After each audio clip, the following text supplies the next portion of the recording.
Tanto el PSOE como Unidas Podemos llevaban en su programa electoral el compromiso de derogar la reforma laboral que el gobierno del PP aprobó en el año 2012. Pero ha pasado ya un tiempo desde que ambos partidos están en el gobierno y sin embargo dicha derogación todavía no ha tenido lugar. El PSOE no lo hizo cuando gobernaba en solitario y cuando Unidas Podemos llegó a la Moncloa, a los 2 meses comenzó la pandemia del COVID que cambió las prioridades. Porque lo urgente pasó a ser proteger a las personas que se quedaban temporalmente sin empleo, cosa que se hizo con los ERTE y con otro tipo de medidas. Ahora, un año y pico más tarde, cuando la pandemia ya parece estar bajo control, el debate sobre la derogación de la reforma laboral ha vuelto a la agenda política. Algunos señalan que esta derogación debe hacerse lo antes posible, otros que no corre prisa, otros que hace falta tumbar todos los elementos de la reforma laboral, otros que son los elementos más lesivos, etcétera, etcétera. Lo que ocurre es que ha pasado ya tanto tiempo desde que se aprobó esa reforma laboral, casi 10 años, que a veces no nos acordamos de qué cosas cambió ni de las importantes consecuencias que tuvo. Así que hago este vídeo para que refresquemos todo eso, porque la mejor forma de posicionarnos en este debate sobre la derogación de la reforma laboral.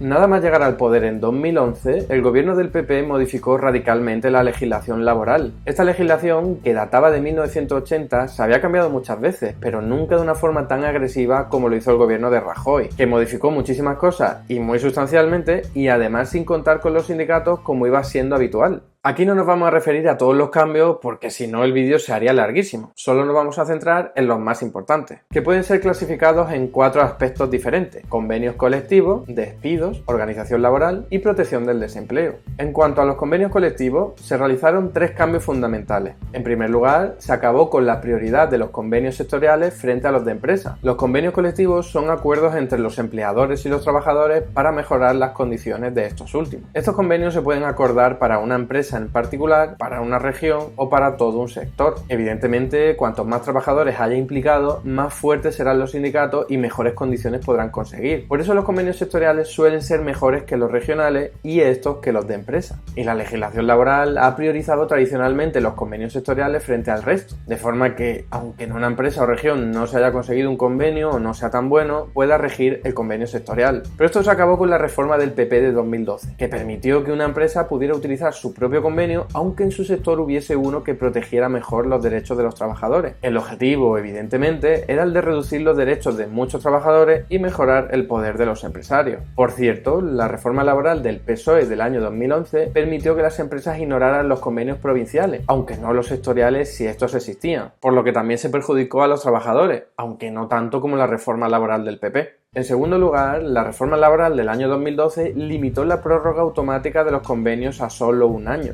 Es decir, una vez que un convenio finalizase su periodo de aplicación, solo podría durar un año más. Y si los trabajadores y empresarios no se ponían de acuerdo para firmar otro, entonces el convenio se extinguiría y se perderían todos los derechos que albergaba. Antes de esta reforma, el convenio seguía rigiendo de forma indefinida hasta que se alcanzara un nuevo acuerdo. Evidentemente, el objetivo de esta modificación era el de acabar con muchos convenios, ya que si la empresa no quiere convenio, le basta con dejar pasar el tiempo para que se extinga. En tercer lugar, la reforma laboral del PP dio la posibilidad a los empresarios de que pudiesen saltarse algunos aspectos del convenio existente, como por ejemplo las cuantías salariales o la jornada, siempre que se cumpliesen algunos requisitos, como demostrar que existen causas económicas u organizativas. Esto era el colmo de los colmos, porque no bastaba ya con reducir el alcance de los convenios sectoriales, ni con condenar a la extinción a los convenios, sino que permitía a los empresarios dejar de aplicarlos en algunos aspectos, y no poco importantes. En cuanto a cuestiones de despido, se realizaron 4 cambios fundamentales. En primer lugar, se abarató el despido improcedente, ese para el cual el empresario no tiene que justificar el motivo por el que echa a un trabajador. En segundo lugar, se les permitió a los empresarios realizar despidos procedentes, que son los más baratos, con mucha más facilidad, pudiendo alegar muchas más causas, como por ejemplo causas organizativas de la empresa, que es algo muy difícil de comprobar por las autoridades. Por cierto, esto también lo hizo el gobierno del PSOE en el año 2010, permitiendo que las empresas pudiesen despedir de esta forma si simplemente preveían pérdidas en el futuro. Es decir, que ni siquiera hacía falta que la empresa estuviese perdiendo dinero, bastaba con que creyese que iba a perder dinero. En tercer lugar, se facilitó el despido procedente por bajas por enfermedad, aunque ésta estuviese justificada. Es decir, se permitió a los empresarios que pudiesen despedir a los trabajadores simplemente por estar enfermos a un coste inferior que si no lo estuviesen, y eso sin que la empresa se estuviese viendo afectada por dicha baja. Y por cierto, el gobierno del PSOE en el año 2010 también facilitó este tipo de despido, aunque no tanto. Aunque esto es uno de los dos únicos elementos que ya han sido derogados.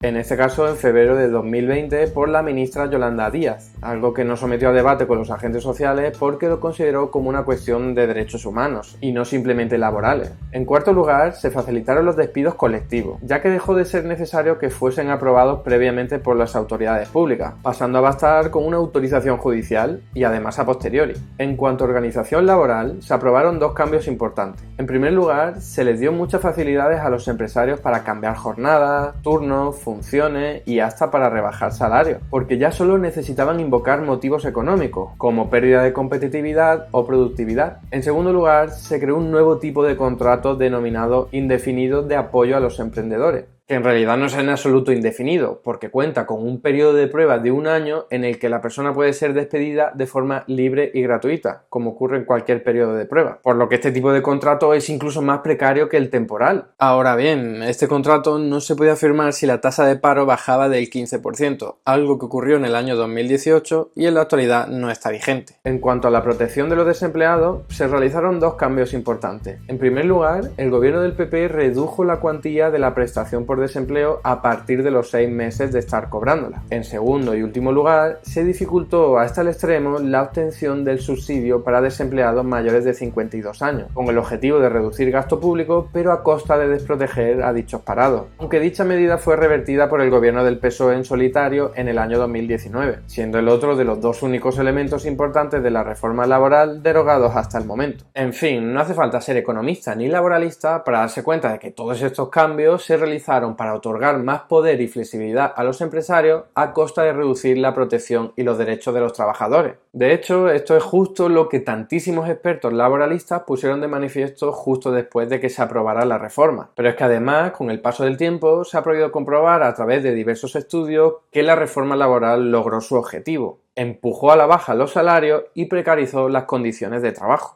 Y en esto hay consenso, porque incluso lo reconocen economistas ortodoxos muy vinculados a la derecha ideológica. Por ejemplo, este estudio del Banco de España, realizado ya en el año 2013, concluyó que la reforma laboral conllevó una clara reducción en el incremento salarial medio pactado en los convenios colectivos desde el año 2012, y que por primera vez se vieron descensos en los salarios reales desde el inicio de la crisis. Estos dos estudios, uno realizado por el propio Ministerio de Empleo en el año 2013 y otro por el Gabinete de Estudios del BBVA, revelaron que la reforma laboral había conllevado una moderación salarial desde el año 2012. Este otro estudio de la OCDE demostró que la reforma laboral indujo una caída en los costes laborales unitarios de entre el 1,2% y el 1,9%. Y este estudio del Fondo Monetario Internacional, mucho más reciente, del año 2020, concluye que la reforma laboral conllevó un empeoramiento del promedio de horas trabajadas, de la pobreza en el trabajo y posiblemente también del empleo parcial e involuntario. Y ya si nos alejamos de la ortodoxia económica, las conclusiones son mucho más duras. Por ejemplo, este estudio demostró que la reforma laboral disminuyó el número de convenios y de trabajadores cubiertos, así como el salario bruto percibido por los trabajadores desde 2012. Este otro reveló que la reforma laboral disminuyó el grado de protección de los contratos indefinidos contra los despidos, tanto individuales como colectivos, al tiempo que se siguió facilitando la contratación temporal. Este reveló que la reforma laboral llevó el poder adquisitivo de los trabajadores a un nivel similar al de principios de la década de los años 90. Que contribuyó a aumentar la temporalidad en el empleo y su precarización. Y por último, la Oficina de Estadísticas Europeas revela que el número de trabajadores en riesgo de pobreza en España ha pasado del 10,9% en 2012 al 12,7% en 2019, lo que supone un incremento del 16%. En fin, no quiero aburrir a nadie, los ejemplos son incontables. No hay ninguna duda de que esta reforma laboral ha sido la más perjudicial para los trabajadores de toda la historia de la democracia española. Y da igual lo que puedan decir sus defensores, porque eso es algo absolutamente irrefutable. De hecho, aunque algunos políticos salgan en su defensa, los economistas ortodoxos son más sinceros y reconocen que contribuyó a reducir los salarios y a precarizar las condiciones de trabajo, pero que esas eran condiciones necesarias para que la economía funcionase mejor. Y en realidad es ahí donde está el debate, en si la reforma laboral ha servido para incrementar el número de horas trabajadas y de si ha sido funcional a la actividad económica, no en si los efectos de la calidad del empleo han sido buenos o malos, porque sobre eso no hay discusión. La reforma laboral empujó a la baja los salarios y precarizó el trabajo. Y sobre ese debate de si la reforma laboral fue necesaria o no para mejorar la economía, no hablaré en este vídeo, sino que lo dejaré para uno posterior. Así que si te interesa el tema, te sugiero que no te lo pierdas. Y hasta aquí el vídeo de hoy. Muchas gracias por estar ahí y si te ha resultado interesante, no dudes en comentar, darle like y compartir, que la teoría económica dominante no se combate sola.